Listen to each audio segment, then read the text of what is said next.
In the world of sports cards and TCG, things are changing faster than ever before. The institutionalization of cards is what is driving the force of most of the investment within the space. On the one hand, the biggest driver of many of the gains of high-end cards is the institutionalization of high-end cards. Operating simultaneously is the collecting appetite that really launched cards as a market itself. Today, we're going to dive into the evolution of grading from the history until the current day, what the future might hold, and how we can really understand how these changes are happening around us in real time. Before we begin, if you're on Spotify, Apple Podcasts, or on YouTube, make sure that you're subscribed so that you can follow along with any videos I put out. I put them out every week. Now, diving into the history is where we're going to get some kind of anchor, some kind of standard of comparison with the market that we have now with what's happened before. Historically speaking, grading really didn't start until the 90s. Before then, when people were comparing cards and buying and selling, they were eyeballing condition.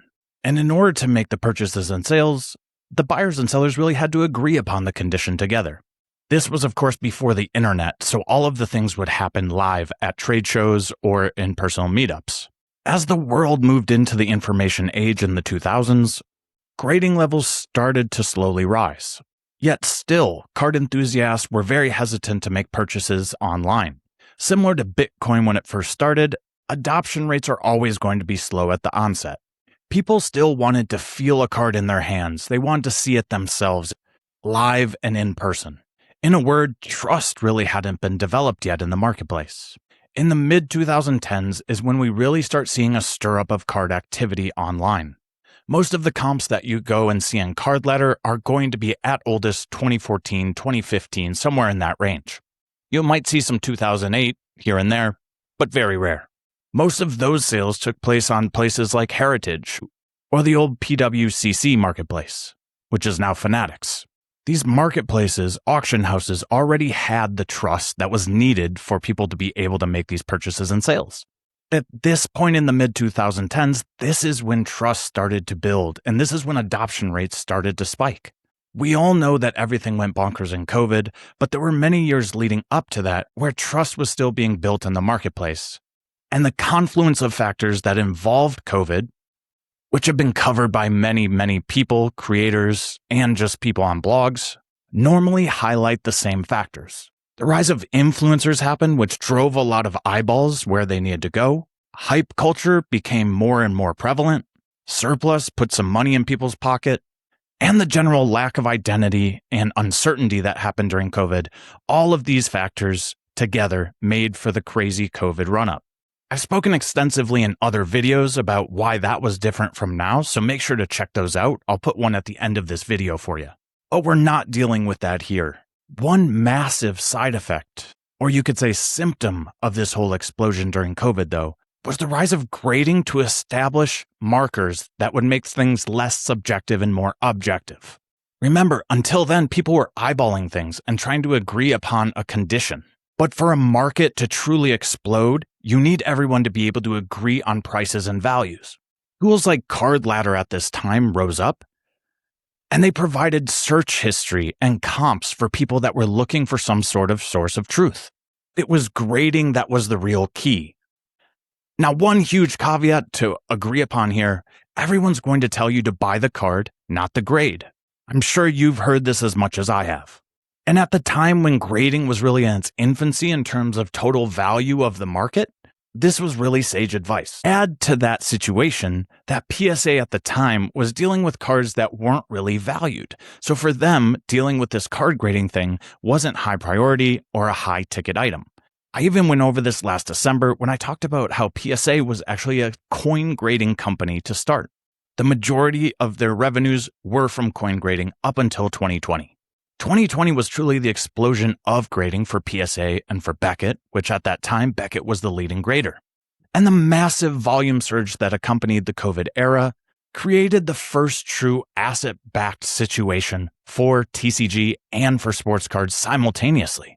We all know sports cards have a much longer history, especially baseball, but grading-wise, they've all really had the same history. As a side note for you, if you've been following along or just getting into slabnomics and trying to understand what things mean sometimes, old label PSAs from this time period and soon after are generally accepted to be not as rigorous in terms of their grading standards as they are today. This has a lot to do with how much cheaper grading was back then. They didn't have the same standards. I've talked about this at length before, but at that time, the market prices were really skyrocketing on pretty common cards. We're talking about base rookies for Luka Doncic and Zion Williamson, as well as the iconic cards that we know today, going back to Michael Jordan's Fleer 86 rookie, and everything in between, and older. If you go look at the values for these in PSA 10s, you'll see sky-high prices because there just wasn't that much supply on the market at the time. And today, looking back at these cards, we're surprised and shocked. But one factor people miss a lot in this era is that there just weren't as many PSA 10s as there are now.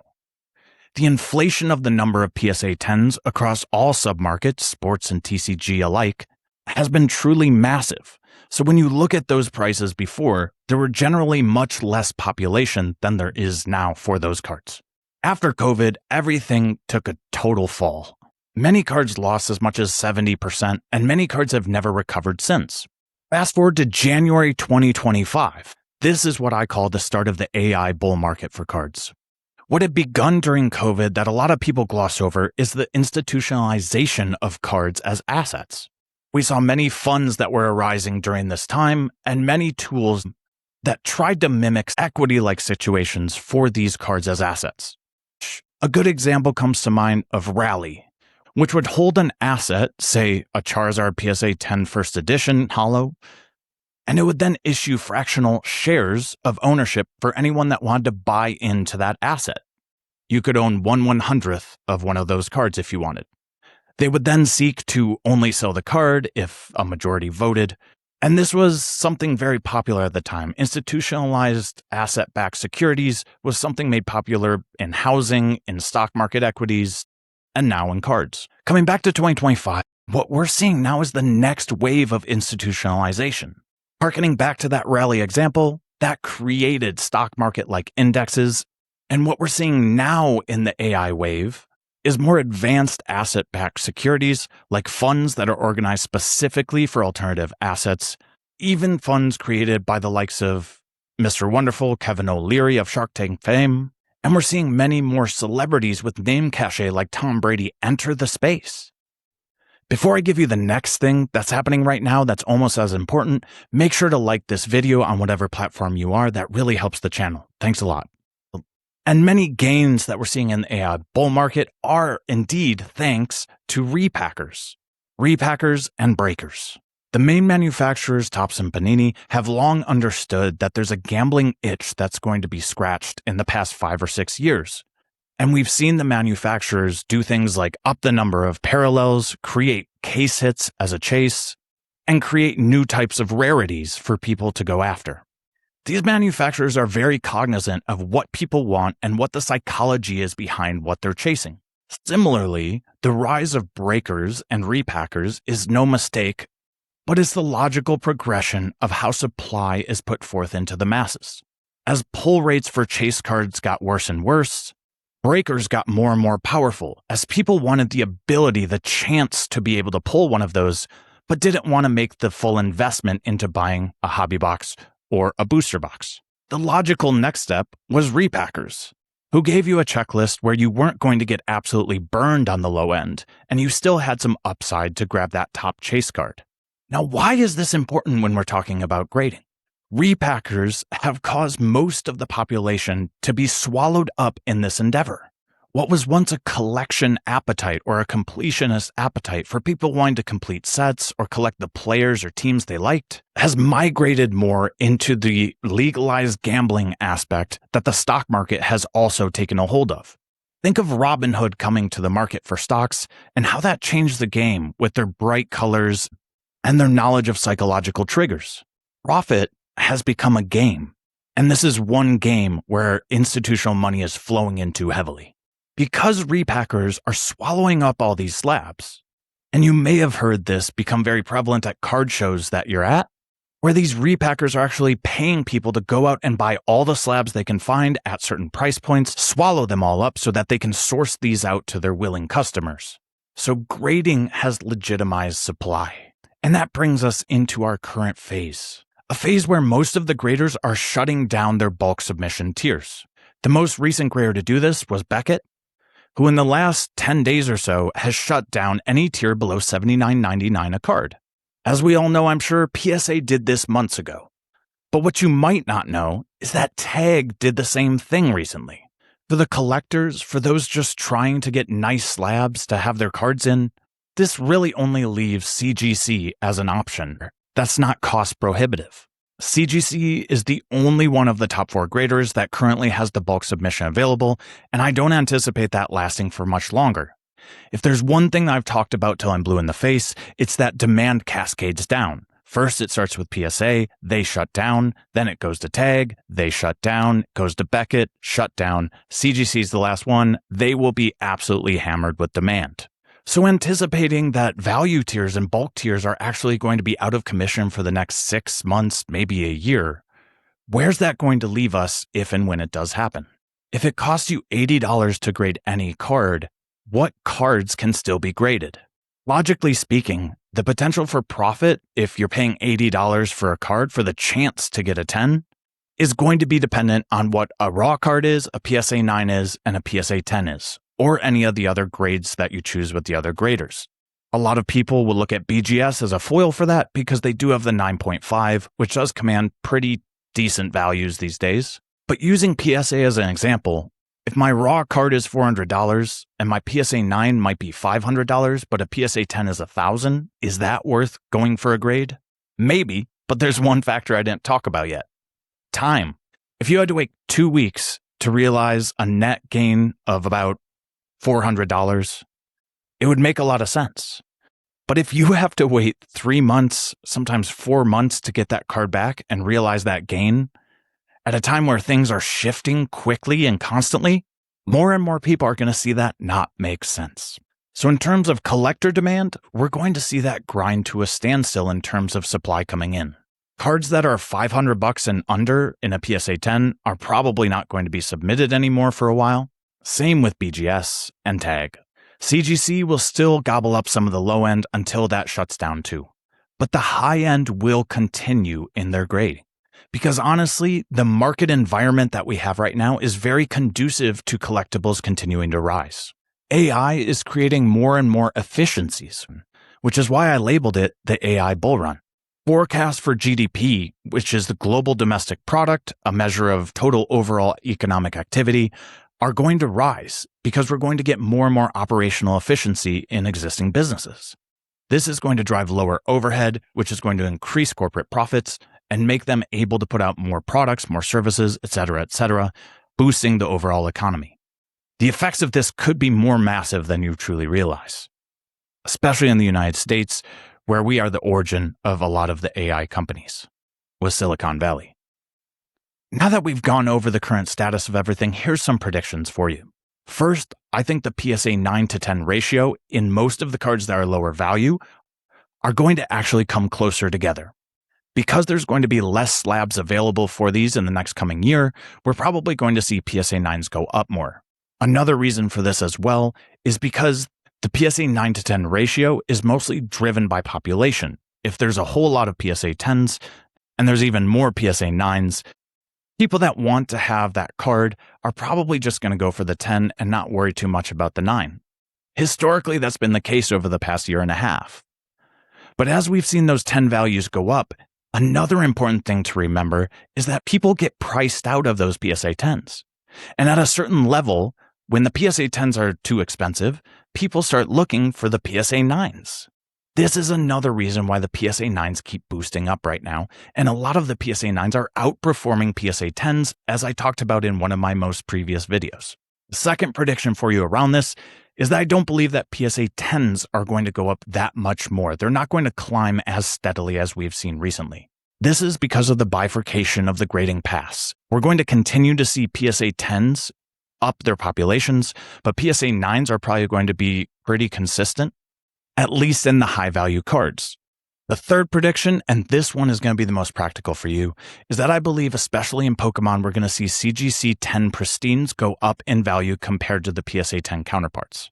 Historically, these are pretty equal, but people are going to be forced to become more and more comfortable with CGC because it's the only grader available right now. And the longer that situation lasts, the fact that people can only send to CGC at lower levels, the longer that people are going to be forced to like CGC more. And at the end of the day, among the major graders, they're all inconsistent, they all take too long, and buying and selling them should be based off of personal preference for the slabs. Now you might start yelling at me, tag, tag, tag, but many videos on YouTube have shown via resubmissions that many tag grades are not that accurate. And in fact, they're probably the same as resubmitting to PSA a lot of the time. I've got nothing against tag, but I just think that trying to call them the most accurate grader is probably a little bit far-fetched with where they are now. Who knows what the future may hold? Springboarding off that thought about CGC 10 Pristines, I want to talk a little bit more about graders specifically and what they actually mean when you look at their slabs. As I mentioned before, grading when it first started was really just a differentiation. It allowed people to say, well, this is a PSA 5, so it's better than the PSA 4. And if you start thinking about vintage and you say, Matt, centering is more important, I'm going to 100% agree with you. So that's my first biggest caveat, is that when you look at vintage, especially baseball, the centering is so important because that was the thing that was off in most of the sets. And that's the thing that the eye recognizes first. Centering is the most important thing in grading. I've seen PSA 3s that I like a lot more than PSA 6s because of centering. But in the modern age where centering is not as big of an issue, it's still important, and it makes sense that PSA will drive down a grade just based off of being off-centered by a little bit. But in this ultra-modern age where there's so many parallels, so many grades, and just overall so much population, I think the real defining differentiator is going to end up being the grader that the slab is in. For the past 3 years, people have been PSA obsessed. So let's start with PSA. PSA tells you that they give you the highest values on the card. That's their mantra. That's their selling point. And for this time period, that's been true. But remember, before that, a BGS 9.5 in a lot of cases was worth more than a PSA 10. Things change. They're constantly in flux. So don't expect that a PSA 10 is going to remain king forever. PSA 10 right now for ultramodern has shifted from being the standard to what I believe is the acceptable perfection. PSA 9 has become a lottery ticket that didn't cash. PSA 9 has been thrown into the ditch. Anything below that, that's not a 101. People generally see as almost trash to be thrown out if it's a popular card. They want to get it out as soon as possible. Remember, before I move on to BGS, that this is all on ultramodern cards. Things get different because the gem rates early on were so different. And this is a massive thing to highlight. PSA 10 represents the pinnacle, right? In an iconic card that so many people want, having the PSA 10 is worth so much more than the PSA 9 because having the PSA 9 is like good, but not good enough, unless the card is expensive.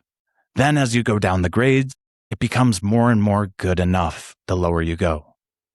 Take a 1952 Mickey Mantle, and a PSA 1 is good enough. The grades and the graders are thus most important to think about in terms of what they represent, not just what that number is on the label. And that critical idea is so important with one of the things I'm most excited about, which is where Beckett is going. Now, let me first say that I've had a lot of dealings with Beckett, and there's a lot of things they need to clean up. But one thing that cannot be denied is that a Beckett 10 black label is the pinnacle of grading. Of course, there are going to be examples where they miss something, but a Beckett 10 black label is considered to be the most perfect example of that specific card. In cards that are iconic, that have a massive market base, having that black label on there is going to get you a force multiplier that is so incredibly valuable. The more demand rises for that specific card, the more the black label multiple goes up. I think we all understand that one pretty well. But I think the biggest thing that you can take away from this is that Beckett 10 Pristine is something that is very undervalued by the market, and the market is starting to catch up to this one. In many cases, you can get a 10p for less than an actual PSA 10, or just slightly above it in terms of the premium. But the standards for grading for getting a 10 Pristine are so much higher than a PSA 10, because a PSA 10 actually exists within the 9 to 5 to 10 range. If PSA is looking at things and they use their proprietary measures to look at what the centering, edges, surface, and corners grade out to, which I'm not sure that's how they do it, but if they do, if it gets a 9.5, they can either round it up to a 10 or they can round it down to a 9. That's the thing about a PSA. So within the volume of PSA 10s, you're going to have some 9.5s. And if they miss something, you might have a 9 or a 9.25 in there.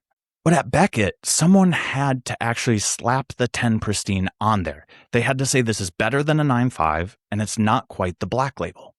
Having those more rigorous values for tiers is, in my opinion, going to result in more accurate grading overall. A 10 Pristine in Beckett thus deserves to have more of a value multiplier than a PSA 10. And you see a lot of times a Beckett 9.5 true gem be at 70% or 65% of a PSA 10. Even though a lot of PSA 10s would be Beckett 9.5s in a true gem, or even have a min gem on there with a 9 on the subs. True gem meaning a 9.5 across all the different subgrades for Beckett. But a 10 Pristine for BGS is above that. And in the long term, the more institutionalized money comes in and the more they run actual numbers and data feeds through their algorithms, the more this is going to become prevalent, the more these cards will be targeted. So I talked about what PSA grades look like. Beckett grades, if you're at a 10 black level Pristine, you're at the pinnacle of grading. A 10 Pristine is going to be a beautiful, beautiful card that is above a PSA 10 to me. And a 9.5, honestly, is at or around what a PSA 10 is. BGS 9s as well tend to be undersold compared to PSA 10s, but the more people normalize and dig in their heels on saying a BGS 9 and a PSA 9 are pretty much the same, the more we should see those values stabilize against each other. The market overcorrected with PSA versus Beckett, and I think it's going to overcorrect the other way for a time. And think of when people are sending in cards to get graded. If it's me and I really believe this card can get a 10 Pristine or a black label, I'm sending off to Beckett, not PSA. So the most perfect cards are actually going to find their way to Beckett over time. If Beckett can clean up their customer service and their operational efficiency, they should become the dominant grader, and they should have the grails that are associated with cards, especially for any card that you've seen and love. If there's not a lot of demand for the card, then it's not going to matter as much. So if PSA loses their whole value is our big thing, and Beckett becomes the most important grader in terms of the high end, then where's CGC and TAG going to fall? Especially CGC with the 10 Pristine. I think this is another thing that's very undervalued by people looking long term. Similar to that Beckett 10P, a 10 Pristine in CGC means that it went above the 10. A grader looked at it and said, no, this actually applies to be better than our base 10. The base 10, which is in no way comparable in terms of value with a PSA 10. CGC 10s a lot of the time will sell for maybe 10% more than a PSA 10 and maybe 10% under. Somewhere in that range is what I've seen a lot of the time. But I think those 10 Pristines might get a big bump. And those flat 10s live in this weird world where they're perfect but not perfect at all. Unlike PSA, who doesn't have a higher tier, CGC does. So those 10s are not real 10s, I think, in many people's eyes. And I think the market wisely deduces such and doesn't value them so. So CGC is almost taking over as the budget PSA. This is what SGC did for a little bit before PSA bought them and effectively boutique closed them.